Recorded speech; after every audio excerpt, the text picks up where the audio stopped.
Perfect. Good afternoon, everyone. Thank you all for joining the Texas TxRx Echo. Happy 2026. This is our first session, which is brought to you by the Center of Substance Use Training and Telementoring, also known as CSTATS, by Be Well Texas in collaboration with UT San Antonio Echo program. My name is Rodolfo Vadiano. I'll be facilitating today's session. A few housekeeping items before we begin. Please introduce yourself into the chat by entering your full name, affiliation, and email. Please remember to stay muted unless you are speaking. We encourage using the chat and your raise your hand feature to pose questions or share perspectives throughout our session today.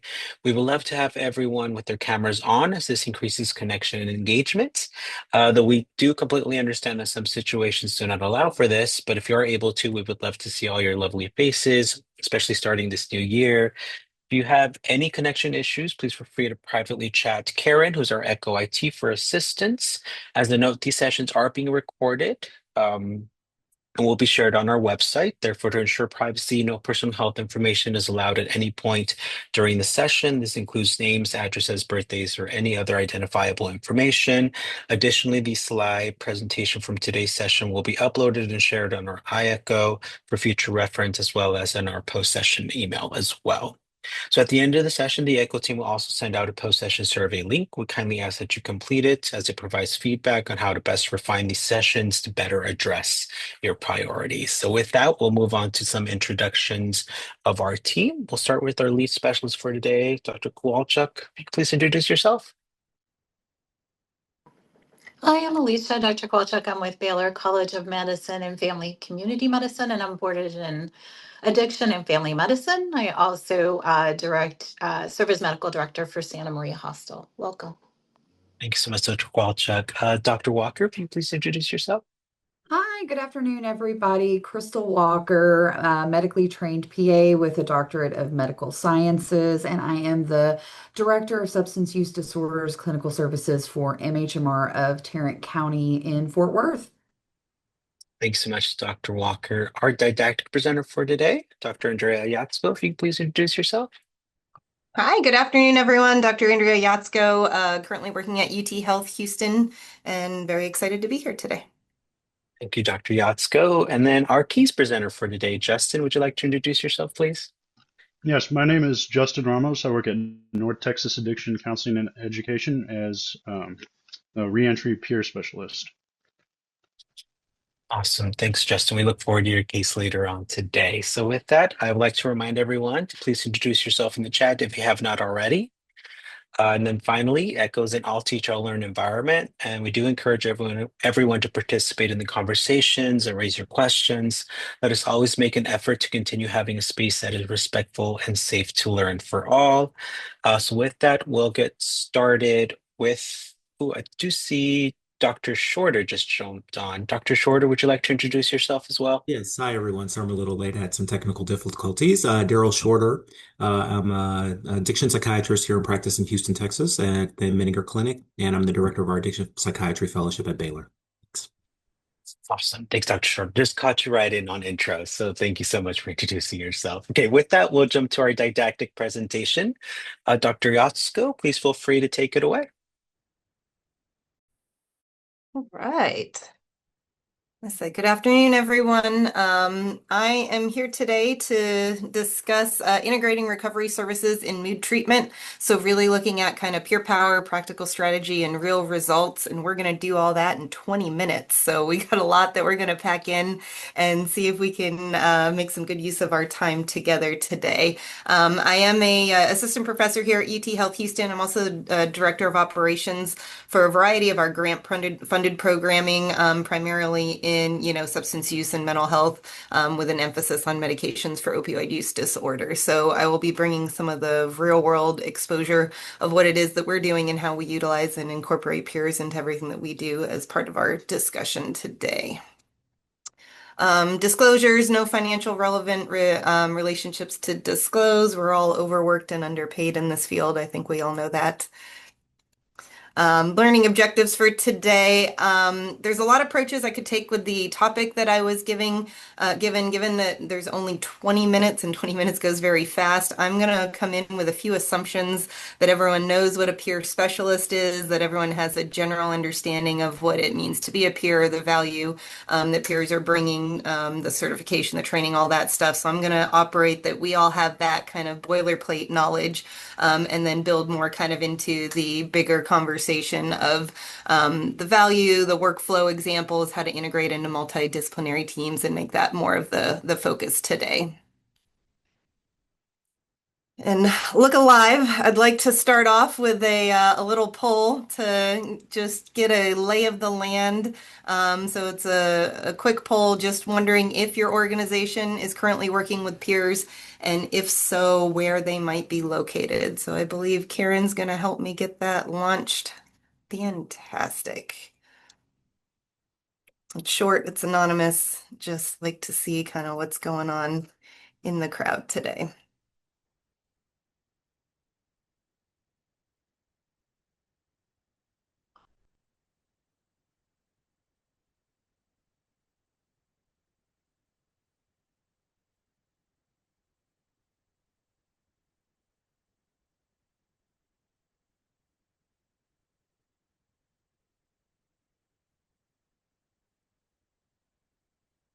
Should have bought some background music or something to get us through this.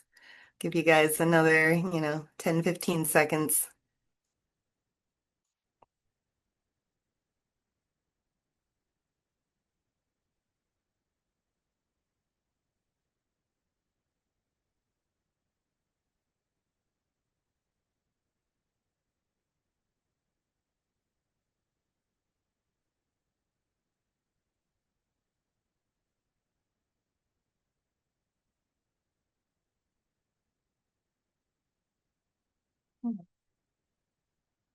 Looks like I was gonna say responses are leveling out. Okay.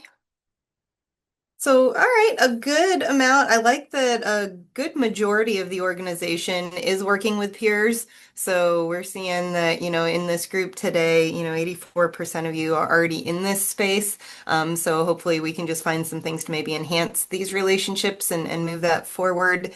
And I'm also super impressed that the internal, in-house staff being at 65%. So, 2/3 have already started to integrate these in, as kind of permanent staples into the work that we're doing, which is always really awesome to see.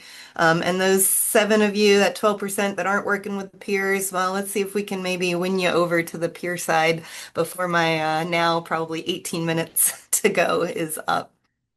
So thank you for that, Karen. Appreciate you guys putting that poll together, and thanks everyone for participating in that. All right, so let's talk a little bit about the mood setting, right? So this is the space that for the most part we are all operating in, and we are, playing a very important role. But all of our environments probably look very different. It kind of depends on what type of clinic you're in, what type of space you're in. And sometimes, I mean, I don't know, when I go to the doctor, no matter what kind of doctor it is, it can feel very impersonal. It can feel like get in, get out, short visits. And especially in your, specialized treatment clinics, they're very, they have one thing, this is what we're doing. We're kind of checking the boxes. We're moving you along. Buprenorphine itself has, broadened our ability to provide these types of medications in more settings, but these additional settings also provide greater anonymity and convenience and all of these things that go along with that, which aren't bad things. I'm not trying to say these are all the things that are wrong, right? These are just facts. But with that, we also know that generally two-thirds of people who begin MOUD treatment, they discontinue within the first 6 months, regardless of kind of where they're at setting. There's a general trend here of where we're missing some opportunities. So the setting in and of itself isn't going to do all of the heavy lifting for us. And I think that's kind of what we're looking forward and having these conversations today about where the peer can really come into play. And so if you're also looking at the traditional dynamics that are usually present in these types of environments, right, you have all of the things that the patients are bringing to the table wherever they're at, maybe with, embracing their journey, who they are. Maybe there's still a lot of shame, discomfort, fear, anxiety, all the stuff that they may be handling as they're trying to figure out how to get out of active addiction and get into recovery and what does that look like, as well as things like, language proficiency, education. And then, of course, on the other side, you have the provider time constraints, right? They've got 1,000 patients to see and only a few, moments to do all of that. There is an inherent, power dynamic here. There's an imbalance between these roles. You have someone who's that prescriber, provider, authoritative figure, but it's also the patient who, it's their care, their journey, their mood treatment, all of those things that are kind of in balance with each other. And then maybe you have overlap when it comes to health beliefs, values, culture, personality. Maybe you don't, right? Like, so there's a lot of unknowns in this dynamic, and especially if there's not an intense familiarity there and there's not a long history, that middle ground, right, may be a very thin slice of what overlaps, because there's just not time sometimes for the provider to be able to really get into these spaces with the patients that they're seeing. And again, not here or there, that's the system we're in, that's the workplace that we're in. There's, just that this is the landscape. But with that, it means there's probably a very large inherent gap here between that patient-provider relationship. And this is where the peers can come into play, right? So when you look at the peer core values, one of their core values, number 9, is equally shared power, right? It's no longer this dynamic of, maybe us working against each other, or us having kind of our own agendas, but we're really now in a different space where the peer can be in this space. And so it provides an alternative relationship dynamic, right? We can't replace the provider-patient dynamic. That's going to need to be there. But how do we find some ways to balance some things out, to spread and share some of this power? And peers really can be a force multiplier in this regard, to be able to come in and create a little more cohesion and connection for the big picture, with the role that they're able to bring. And that idea of, the peer is going to get into the foxhole and we're going to fight this together. And we're going to work through it all together, and we're going to navigate all of the fun things that come along with healthcare and prescribing and providers, but you don't have to do all that alone. So it helps someone who maybe doesn't have a voice yet be able to be comfortable in this space and to build their own voice. And what we've seen, there's been some research that has come out. This one's out of, UT Austin, the Addiction Research Institute. They did a big study on peers and those individuals in recovery that are working with peer specialists. And hopefully it's not a surprise to y'all, but in case it is, a majority of the people who are working with a peer and are in recovery or attempting to be in recovery and are navigating through all of that, the first person that they're reaching out to is their peer. When things go awry, this is who their point of contact is. And so we know that it's there. We know this is a dynamic that is beneficial and is the most likely connection that is going to be fruitful for whatever these next steps are. So let's acknowledge that and capitalize on that. And with that, the length of time between reoccurrence and returning to recovery paths is relatively short, especially when those peers are in the picture, because it creates a safer space and more accessible space and just a more familiar and comfortable space of like, all right, I know this person gets it. They've been through it. Like, things stopped going as planned. Help, right? And it's easier to make that reach out to a peer than it can be to some of these other provider dynamics that may not be as accessible or as comfortable for individuals to be able to rely on. So the peer impact in our recovery models, in our treatment models, really is important. And with that, especially because we are talking about the mood lens, right? Your peers are going to make or break you in a lot of ways, because they can mitigate the stigma if you have people who don't understand mood, don't, aren't on board with it, don't get it, think it's, all of the myths we've heard, right? It's replacing one drug with another. It's problematic for this. it's, something that should be short term, all of these things that float around out there. Peers have a potential to hit all of that stuff head on, whether it's directly with the patients, whether it's with the clients and loved ones of the patients, whether it's with, probation, family services, any of these other partners that may be in a space working with these individuals. We can utilize peers to make an impact in that capacity. However, if you have peers that aren't on board with MOUD, aren't educated in MOUD, don't understand the value and the best practice of MOUD, right?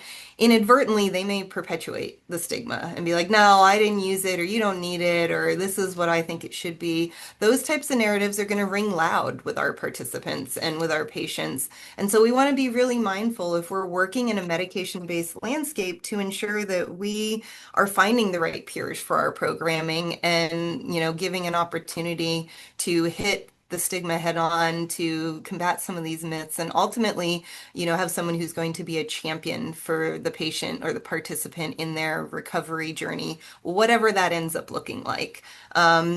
And so I think one of the biggest things is to keep in mind your peer doesn't necessarily have to have that lived experience with MOUD in their past. They just need to be supportive of it as a pathway, understanding of it as a pathway. So just if it wasn't your journey as a peer, it doesn't mean that you can't be a valuable peer as long as you're willing to be open-mindedness, with this conversation, with these, things that are going to pop up when somebody's trying to navigate the fun of being in treatment and what it entails. So I think the peer is very relevant to how easy or hard we make it on ourselves being in medication-based settings. Do you have peers that are in your corner and are champions for the, care that you're providing, the medications that you're providing, or do you have someone that's, kind of that on that other shoulder, pulling them out of some of these necessary best practices and things that are beneficial? And again, there's studies everywhere. Somebody has, reached out and tried to figure out like, what are people who are on MOUD? What do they need? What do they want? What are they looking for? And it's no surprise, right? Birds of a feather. We want to hang out with the people that get us, that understand us, that have similarities with us. And so individuals that are on MOUD want peer support groups that are supportive of people on MOUD. And we know that unfortunately recovery and fellowship and 12 steps and everything that's out there, that's not a universal given. We don't always get that type of support. And unfortunately though, people that are on MOUD therapies will leave these settings because they don't have the support that they're needing and looking for, or they will make different choices about what their pathway looks like to try and fit into these settings. And neither of those are really great outcomes.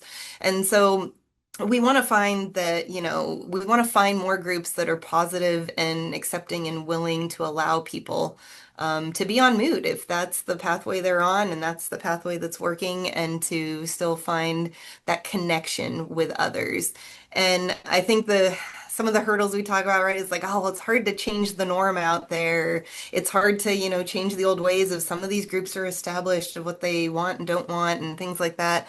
That's fine. So let's build something new. If we have peers and we're working with peers and we have peers in our programming, let's make sure that we're not forgetting the importance of peer support groups to bring like people together. And it's a lot easier to create something than to try and break and tear down something and start over. Like that can still be there, let that still be there, but do your own thing and emphasize the value of what your peers are bringing to the table. So if you're working with peers and you have peers in your programs, make sure that support groups are a part of that, that the one-on-one is awesome, but if you're not also kind of broadening this networking of peers, then we're missing an opportunity to really meet people where they're at and what they're looking for and needing in their treatment journey.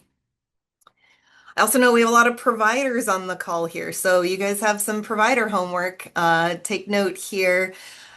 Care providers and healthcare providers who are working with people with opioid use disorder, it's very common, right? Especially in these outpatient settings, in these, OBOT office-based settings, in these other types of areas where you're able to see a provider and get the medication component. They're not treatment settings per se, right? They're just a healthcare doctor setting. So there is going to be a referral out to peer providers. The problem being is about a third of the doctors that were surveyed in this study didn't even know if where they were referring to was mood friendly or not. And that's concerning, right? Because there is a certain obligation if we're making a medical health referral somewhere that we want to ensure that wherever someone's being referred, we want to make sure that it's going to meet the standards and the criteria of what that support and care is going to be on the other side of things. And so if you're in this space where you're not in a multidisciplinary setting and you're not working directly with a team, and peers aren't on that team and you are referring out, there's a little bit of homework involved just to ensure that we're sending them to places that will be accepting and conducive, and not kind of working against us. If I'm a provider and I'm prescribing you medication and then I send you somewhere who tells you that's wrong, don't do that. I mean, I think on the surface we can see how that's not going to be a good solution long term because it doesn't mesh and it doesn't fit together. And so unfortunately, it does put some of the burden on the providers in these more isolated settings to ensure that if they're connecting to other services, to find, people that are going to be in this same messaging, in the same championing, in the same mood supportive space.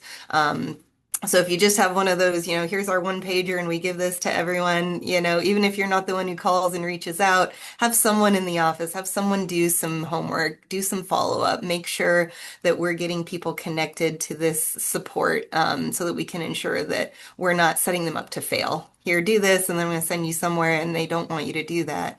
That doesn't have longevity, and that could be why we see some of that disconnect of 2/3 of people who start mood don't stick on it because they haven't found that connection and that continuum to keep things moving.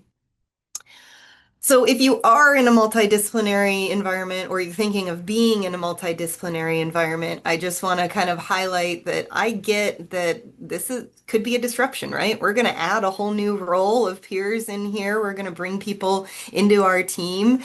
It's change. We don't like change. We like what we do and how we do it. Anything different is change. And that may be short-term disruptions when you've kind of messed with that dynamic and messed with the team. It may kind of unsettle the established norm of what's going on there. But in a good, trajectory, right? The disruption hopefully can be short term. We're in it, we're doing this is happening. Let's figure out how to embrace it and make it a part of what we do. I also appreciate that in many settings, especially your primary care settings, operationally, right? It's in and out. Advanced practice providers are expensive. We are trying to maximize the service that they bring to the table because they're the only ones that can do the piece of the puzzle that they do. And adding more people into that mix of the care team can, add some time demands to that. And so finding new strategies and ways to incorporate and embrace that rather than letting it be a reason that we don't want to do that, right? So I also know in some larger practices, right, it's kind of you've got a whole team of people. You get whatever doctor you get that day. It may be somebody different every time on different days, different patients. It just might not be as cohesive. And you might think that that puts it out of reach to be able to find some, collective, let's get on the same page here. But the good news is the strategies are actually pretty straightforward. And if y'all aren't utilizing team huddles, hands down, this is one of the biggest things that keeps us all on the same page. So the morning of, before patients start coming in the door, all you need is about 10, 15 minutes to here's the lay of the land today. If it's a provider that's always there, that's going to be a little quicker and easier. If it's someone who's never been there, you have the ability to just kind of run the list. Here's patients that are coming in today. Let's kind of tag any important bullet points that we need to highlight or take away, or hey, when this person shows up, this team member also needs to see them, or we got to make sure we get this piece of information. Utilize morning huddles to kind of just get on the same page and figure out what needs to be done, who's coming in, and it doesn't matter if it's the same group every day or a different group, right? It's going to give you that cohesion. And hopefully, your peer is consistent. Some of your other team members are consistent. And so these things will start to flow really easily and puts a minimal burden on the providers themselves. The other thing is embrace various channels for communication. So there's ways to message in EHR, there's Teams chat for those that are all in-house, finding secure ways or non-PHI sharing ways, right, to utilize phone and text other Zoom calls, things like that. It can be real easy to stay connected, even with a big team, and to do it in a way that isn't bogging everybody down with, oh, another meeting, oh, another, time suck, oh, another thing that just is too much for us to handle, right? You can be kind of effective and efficient, and especially if it's part of the norm of like, we're going to get in and get out. It's real easy to kind of keep these things moving without being a severe burden on the team as a whole. So the other thing I want to do today is just kind of highlight, like I said, I work in this space, we work with peers, and I just wanted to give kind of some examples of where and how we utilize peers throughout all elements of this process. And so if you have peers in-house, reflect and review on where you're utilizing peers, and I want to encourage y'all not to be limited of like, they can only do one thing or two things. We started out with an original grant, and arguably peers were a very core component of a basic MOUD bridge program. So it was providers at the time who were data wavered, and it was peers and a social worker who got in and kind of figured some things out. And we have since built a comprehensive care team and care program around that. But like peers have been at the heart of what we do, and peers have grown into every aspect of what we do. So we have found that we utilize peers from the get-go. And when I was doing research for, these slides and everything, there's a lot of models that have delayed introduction of peers, and that was really surprising to me. And I don't think I'm on board with that just because we've not found that to be beneficial. We lead with our peers. Our peers are doing the boots on the ground outreach. Our peers are picking up the main clinic line when people are being referred and connecting with us. I think there's zero value in hiding and saving your peer for a later point in the process, right? Like, let your peers be a face, build some rapport and trust in your peers to be a face of what you're doing. But hands down, the feedback we continue to get, like, I was shocked when I called this line, like a peer picked up, and that made it really easy to say, all right, here's what I got going on, help, right? Versus some admin or someone who maybe doesn't have the ability to build that rapport very quickly. We utilize peers in kind of all levels of that engagement, getting some background history, what's going on, what treatment options, because maybe it's somewhere else and it's not for us. Our peers are going to manage all that from the get-go and utilize those peer skills right out the gate. If it is an in-house, they're going to stick with us. They're going to be working on scheduling the intake. So they're going to chat with our coordinator and be like, all right, I've got a live one here. Let's do this. Like, when's the next available? How do we get on, the schedule with the provider? What does that look like? They're going to come together and take lead on that. And then our model is meeting with, an initial visit with an advanced practice provider. Our peers are playing a role in troubleshooting, right? They're helping, figure out pharmacy barriers or transportation or ID or any of the things that come up that may prevent them from being able to get the medication. That's where the peers can help do some of that lifting to make sure, I've got a doctor that's going to write you a script, but if you can't get that script, we're back at square one here, right? So our peers play a role in that space. Our peers do run individual, one-on-one sessions. They run a weekly peer support group. We also offer clinical groups, and, peers are supportive of kind of all of the services that we have available. Peers can be great as well with counseling. Even if they join a program and they meet a peer, man, that phone gets heavy when it comes to scheduling a time with the counselor sometimes. Peers can help move that along, keep things going. So we utilize peers kind of at all steps. They're working on follow-ups. They're doing everything that they can to just make sure that this workflow starts from start to finish, has peers in every single step of what we're doing. And we have built a program that's been very successful. And hands down, I know it's because peers have been able to help us grow what it is that we can accomplish. So real quick, and I know, gosh, time goes by so fast. With that, build solid expectations of peers, both what you expect of your peers and what your team kind of expects of each other. I think it's very important to utilize expectations across the board. Peers should be building expectations with the clients and patients that they're working with. Obviously, everyone needs to be on the same page with promoting stigma reduction. Everyone should be being educated. None of us have it all figured out, all those kind of good things. I do just want to kind of highlight some other takeaway thoughts here. Create opportunities. I know all of us have to have MOUs, right? Get some MOUs in line with peer-based organizations if you don't have them already. Make them more solid, maybe contracted positions, maybe shared positions. I know originally at UT Health, we contracted our positions from an outside peer organization. And as time went on and things evolved, we were able to build and create spaces to have them be internal. But it didn't start that way. It doesn't have to start all in-house. Sometimes it's easier to start with some contracted partners. But create some of those internal jobs and then grants and research, right? Build positions, get funding for positions. Peers, they're a relatively affordable, force multiplier that if we're not utilizing, so some of y'all out there that aren't utilizing peers, find some free options, find some opportunities, but also be willing to maybe build some of your own and let someone else foot the bill for it. Why pay for it if you can get some grants to cover some of that burden? And I just want my last takeaway to kind of be peers in research. It's not a new concept, but it's not traditional yet. And non-traditional just means it's because we're not doing it frequently enough. We can teach documentation. We can teach how to present and create educational content. We can help refine narratives for professional audiences and conferences. We do it all the time. Everyone on my team is kind of an equal player in this, peer or not. So if you're like, oh, they're just a peer, please don't limit it to that. We utilize peers through all capacities of everything that we're doing in kind of a pseudo-academic medicine type of space that we're in.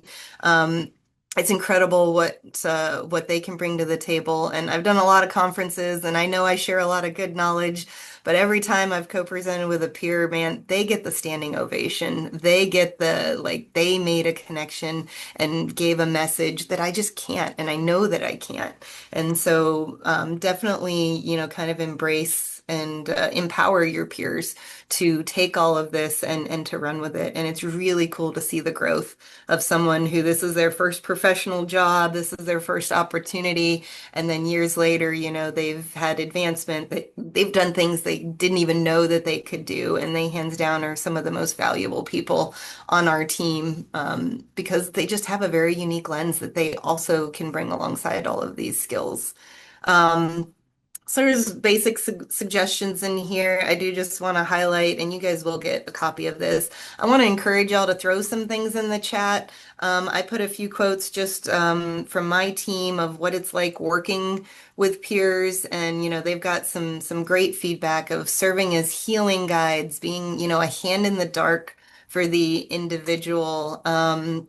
Peers hear things differently because they know what the disease sounds like. They can hear the lies of it, and they just have a special gift to kind of see beyond the pain, the struggle, the messiness, and they know the potential within each of the heroes that are enrolled in our program. And they can see things that someone who's in active use or in early recovery can't see yet. And it's really awesome to see that kind of translated. They were called Ruthless Crusaders for Recovery. I really liked that one. We work in a multidisciplinary team. We have a lot of, behind the scenes, non-academics and, or a lot of academics and, data and research. And they love our peers. They're like, it's refreshing. It really just keeps the work that we're doing grounded in the day-to-day and not just behind the scenes with, writing papers and research that isn't connecting with the communities that we're working in. And peers are better at getting people to pick up the phone. If you are data-based in research and you need follow-ups, my God, they don't pick up when I call, but they pick up when a coach calls. Hands down, you're going to get better results by utilizing your peers. So I'd love to see more things in the chat, through the rest of the meeting, what your experiences have been working with peers, because they're amazing. They make all the difference. And of course, these are some of the peers, most of the peers that have worked on our programs and projects, and they deserve so much of the credit for the things that we've been able to do and accomplish. So references, that's me if you want to reach out and chat more. Awesome. Thank you so much, Dr. Yatsco. Thank you so much for highlighting all the incredible work peers do and how they're very much needed in the line of work that we do as well. So with that, I'll just open it up for any questions from our learning network. Does anyone have any questions for Dr. Yatsco on her presentation or comments?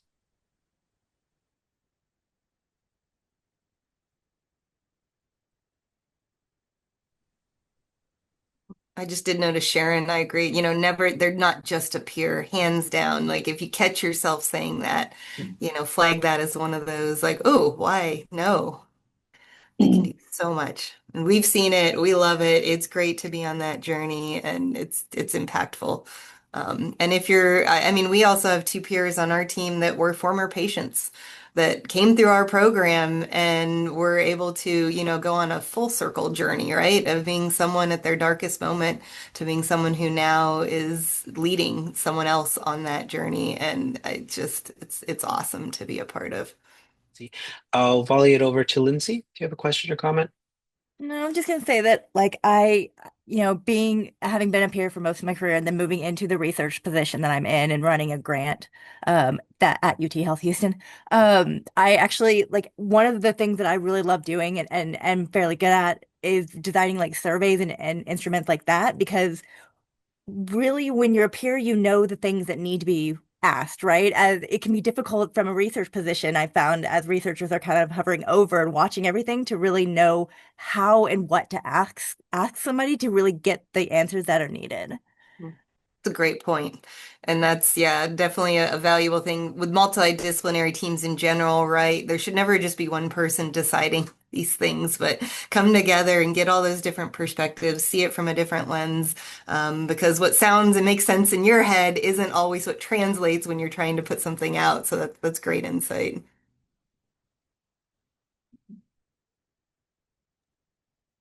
Thank you. And I see a comment in the chat from Liberty. Liberty, do you want to unmute and just let us know for the whole group? Okay, I didn't plan for that, but hi.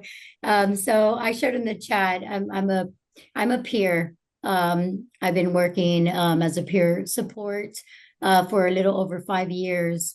And what I shared in the chat, I'll just read it to you. I said, as I'm a peer that changed the trajectory of the clinic before this art treatment center, New Seasons, didn't have any peers. But since we've been, I was one of the first ones, and it just changed. It changed the atmosphere. A lot of the connection that I was able to make with the peers, right, with all the patients, and they opened up a whole lot more. And then as I continue to grow, now I'm in a new position.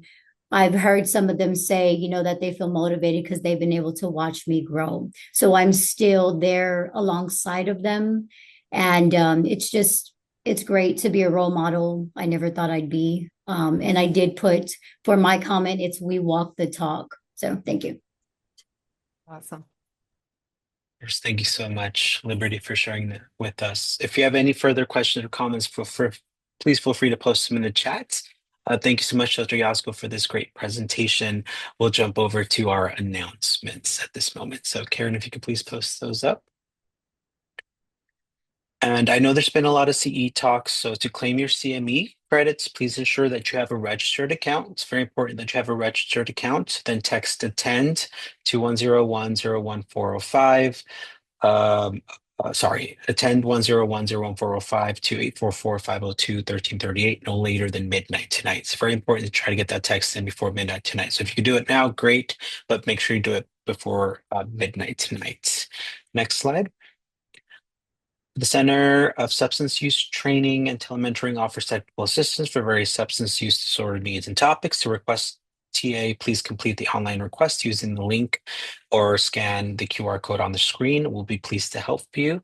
Next slide.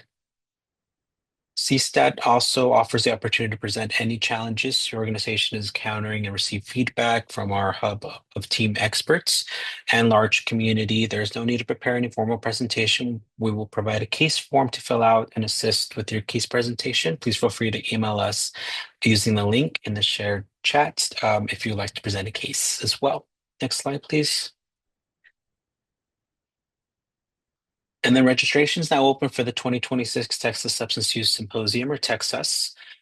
Join us March 2nd and 3rd, 2026 at the Henry B. Gonzalez Center here in San Antonio, Texas for 2 days of learning, collaboration, and connection. To learn more, please visit the site using the link in the chat as well. We would love to see you there. Next slide. Also, feel free to partner with Texas to showcase your organization, support statewide collaboration, connect with substance use professions across Texas.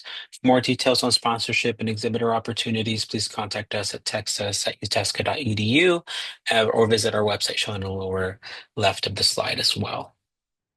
Next slide.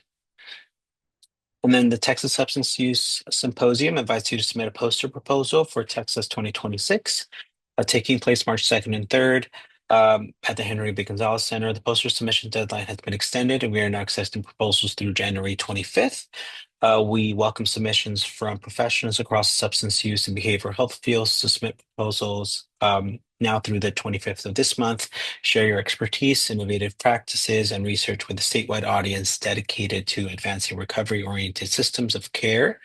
And you could definitely learn more to submit if you go to that link as well. And then finally, our final slide and announcements. So please feel free to join us on our next session presented by Dr. Chaudhry on January 22nd for a session on treating cannabis use disorder in youth. So with that, we'll move on with our case presentation for today. Justin, once Karen shares the case, or if you share, please walk us through your case. All right, yeah, let me get it going. We have had some internet technical difficulties, so if it stutters out or I go mute, just let me know and I'll repeat.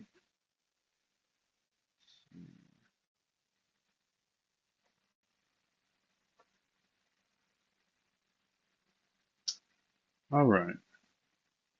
So this gentleman, I've been working with him for about a year and a half now. He's 25 years old, Caucasian male. His substance use started at a pretty young age. He's done cocaine on and off since early teenage years. Started nicotine at about 9 years old.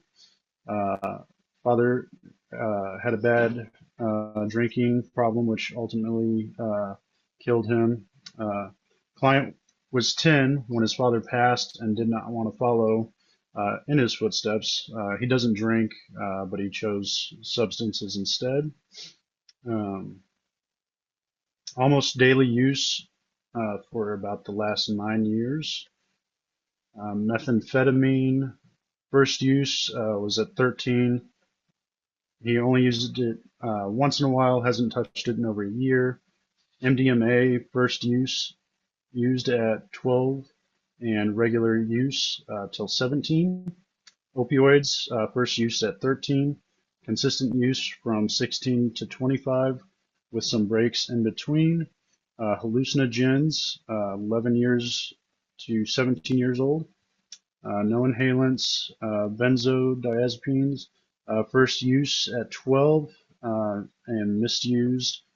He was prescribed at 12, and then he started abusing them or using them at 17, on and off, so current. No other, no kratom or salvia or anything like that. His primary is fentanyl, secondary cocaine, and then tertiary benzodiazepines.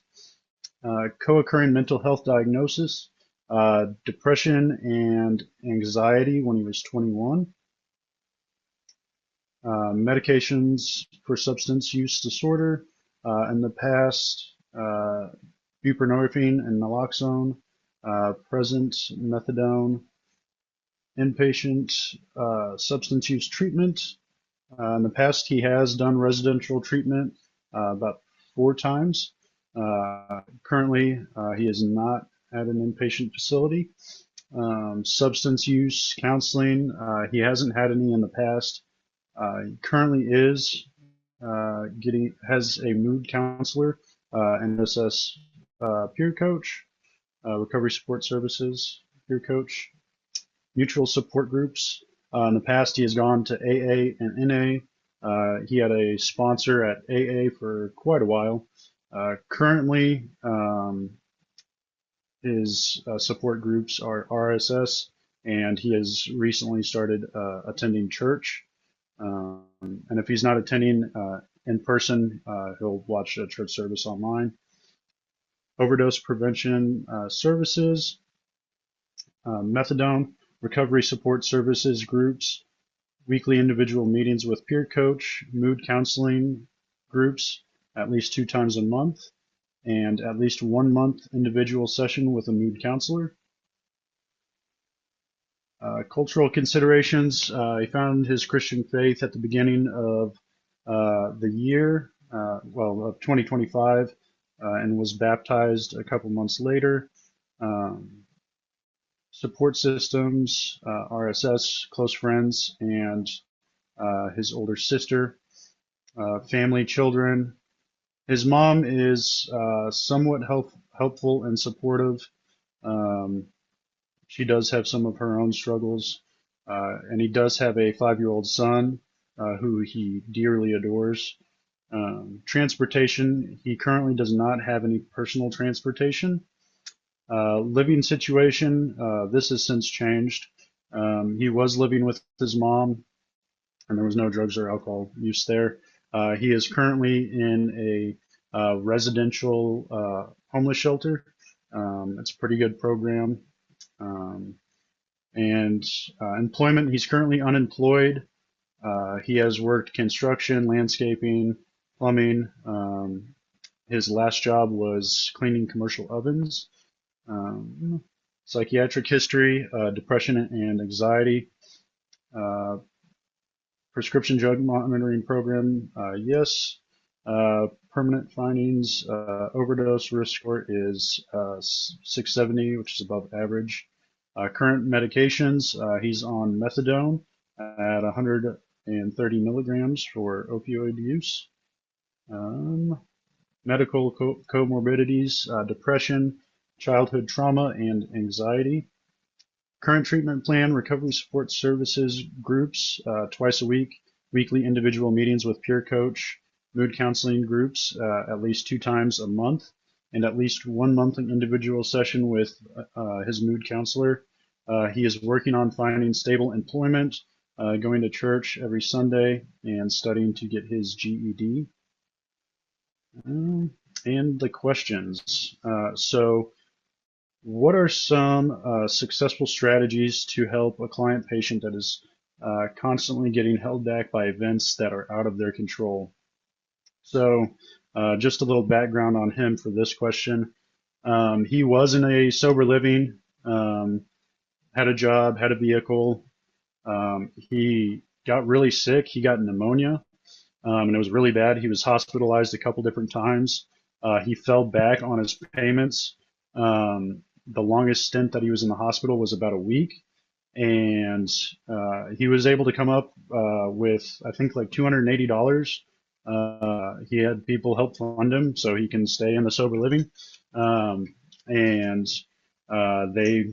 he gave him the money, and then 3 days later they voted to kick him out.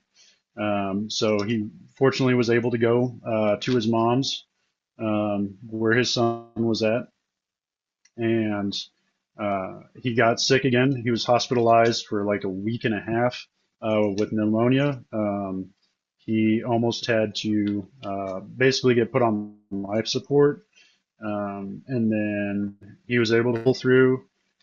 Things were looking good, moving in the right direction. And then I think it was like 3 or 4 days after getting out of the hospital, he was in a car accident. His tire blew out, and he was on the highway, broke his ankle, his knee, and his fibula.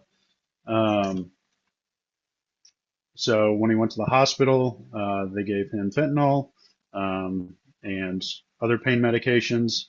So then he got kind of hooked on that all over again.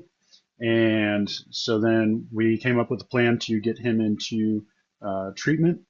And he went to a residential treatment facility, and he was there for, I think, 2 weeks, but he had to go to the hospital. And when he was in the hospital, it was an issue because they were having to transport him, and they ended up kicking him out of the program. So since then, he's been trying to kind of do things on his own. So that's a little background for that question. He also lives in a rural area, So he currently doesn't have any transportation. So what are some ways to improve transportation access for patients in rural communities to support access to care? And then what are some ways to better support severe mental health needs of our patients and clients? Awesome. Thank you so much, Justin, for this great case that you brought to us. At this point, I'd like to open the floor for any questions from our team or our learning network for Justin and his case.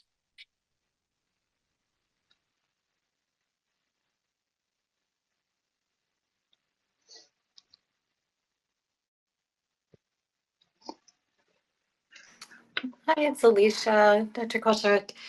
Thank you for that, bringing the case forward for us, and was really interested into where he's at. I mean, I can imagine, but I think hearing from you would be better than just imagining where he's at in terms of his mental health symptoms right now, his anxiety and depression. I noticed he didn't have any medications on board. I mean, certainly medications don't solve, bad things happening to us, but I don't know if there's underlying anxiety and depressive disorder. Has that been aggravated by all this, as I can imagine it is, and what's been the efforts or his access to mental health services outside of substance use disorders? So currently, his his main focus is to get a job, and like that's it. I've talked to him about going to MHMR in Fort Worth and speaking with the doctor there to possibly get on some medications. And he's just like, I don't have time for that. I got to get money. I got to get a vehicle and get housing for me and my kid. So that's he seems to be managing okay, but I know his anxiety and frustration and probably depression is there.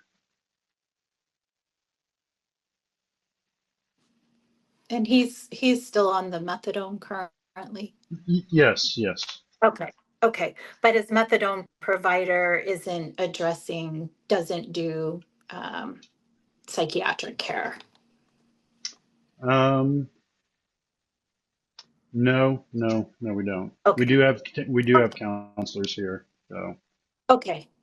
I know every program is a little bit different, and some folks have been able to integrate, and some folks, especially due to funding kind of streams being pretty siloed, it's hard to do that. But I was just curious about that. Thank you. thank you. Thanks, I have a Dr. quick, Kolchak. Yes. I just had a quick question in terms of medication. Um, I mean, has he ever been open and, on a medication regimen for his mental health? And if so, was that helpful? So he was prescribed some anxiety medicine. Hmm. Um, I I believe it was Klonopin, Mm. but I think it was something that he started to abuse, Yes. or to use, and yeah, it didn't work out too well. And are there other medications he would consider that are not addictive for anxiety? Oh, I'm sure. Yeah, It's just the hard thing is trying to get him to that point to meet with a doctor, right. I because he's understand. just so like laser focused on just trying to get a job and get money to get out of his current living situation. Thank you. Thank So you. I know there's two hands raised. I'm gonna jump in with some really practical information for you really quick. So MHMR Tarrant County, the Penn Square Clinic, 300 Pennsylvania Avenue, has walk-in psychiatric appointments from 8 a.m. to 5 p.m. Monday through Friday. So it could be if he has a peer and he's right there and there's a time where you have captured him and he's like, yeah, I'm interested in it. Like if you have the ability to say, let's get in the car and go, we have walk-ins Monday through Friday, 8 a.m. to 5 p.m. at 300 Pennsylvania Avenue.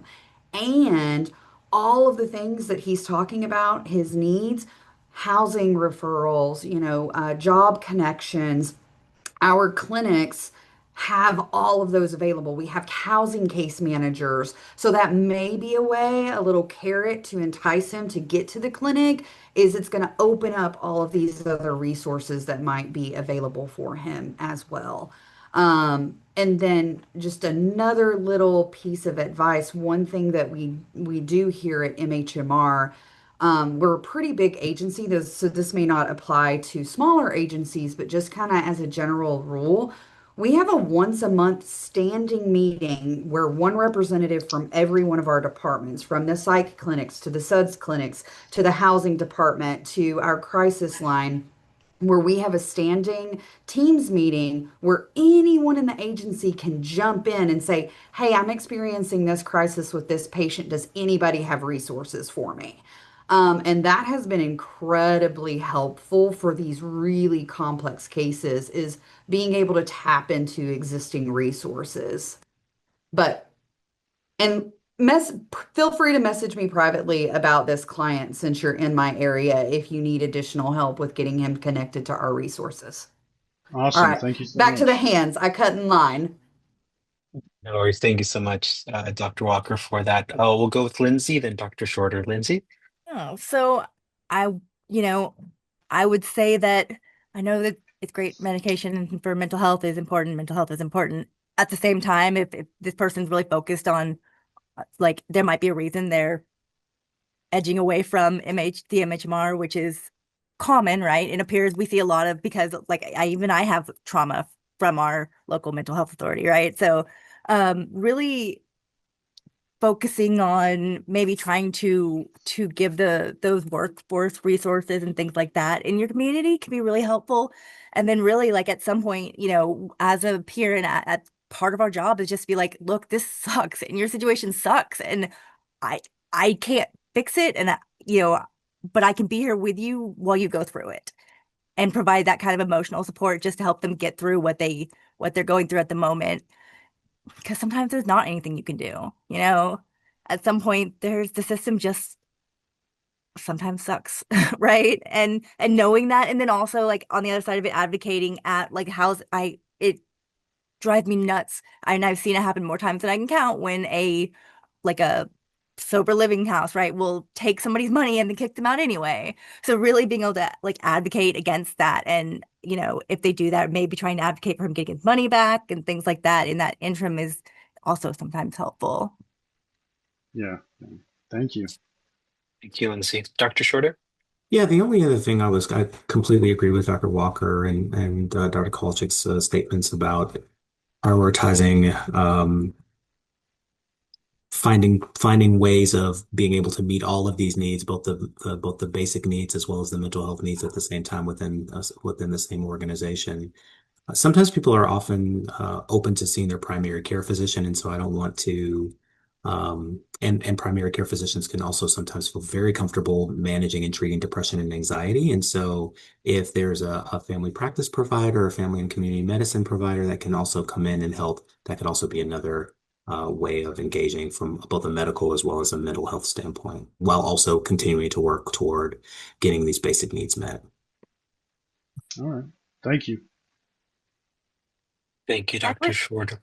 Yes. I was going to follow up and with Dr. Walker and ask about telehealth options, because I think sometimes patients may have this barrier that they think they have to take off or get get transportation to get mental health services. And I know in our area there are a lot of telehealth options, and I don't know about the landscape in that part of Texas, but I know Dr. Walker can tell us. Thank you. Thank you for that. I think in the interest of time, Dr. Kowalczyk, if you want to provide just a summary of recommendations that we've talked about in our discussion today. Sure. So we started the hour together with a great presentation from UT Heroes Program and Dr. Yatsco on the importance of peers and peer recovery specialists throughout the continuum of engagement through long-term recovery. And we also had a lot of great feedback and insight from our community on the importance of peers and on their role as a peer in the work that they're doing. Then we had an excellent case presented about someone really struggling with recurrent negative life events and things happening outside of their control, and trying to obtain and sustain recovery in a pretty harsh environment, and reaching out for services, which could include maybe some telehealth, mental health services, utilizing walk-in clinics, and peer support to help get to the walk-in appointment when transportation is a barrier, and sometimes just having someone being there side by side when there's been some negative experiences, perhaps in those type of settings. And then focusing on meeting the patient where they're at, or the client where they're at, which is, I need a job, I want a job, and really honing in on that, and getting as many resources to the client patient as possible, and being there and acknowledging that sometimes things just don't are out of our control, and that part of this journey and working with the peer specialist is having someone there to be with you on that journey. Thank you, Dr. Kowalczyk. And I do want to provide Dr. Walker a quick opportunity to describe the link that she posted in the chat. If you would just briefly. Yeah, brief update on the telehealth services, because I do know it's been mentioned a couple of times, and there was just an announcement made that we are getting a fourth extension of those telehealth flexibilities that's going to last until December 2026, which is a really big deal, especially for folks on mood medications, medications for opiate use disorder, etc., because previously you were required to have a full in-person physical established care before you could switch to telehealth. So I just popped that information if you want to read the full ruling and the full extension. But we're good until December 31st, 2026. So yay. Awesome. That is great to hear. Thank you so much for sharing it with our network. So with that, I want to thank everyone who attended our first session of the year.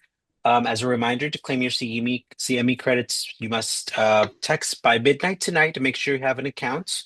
Text the 10 to 101011405. And then you're going to text that to 844-502-1338 no later than midnight tonight. Make sure you have an account. Please email Jasmine Vidal if you have any issues with that. We can also kindly request you complete the post-session feedback survey using the link in the chat. We look forward to seeing you at our next session on January 22nd. Have a great rest of your week. Thanks everyone for staying a little bit over time. We appreciate it. And we look forward to seeing you next session. Take care, everyone.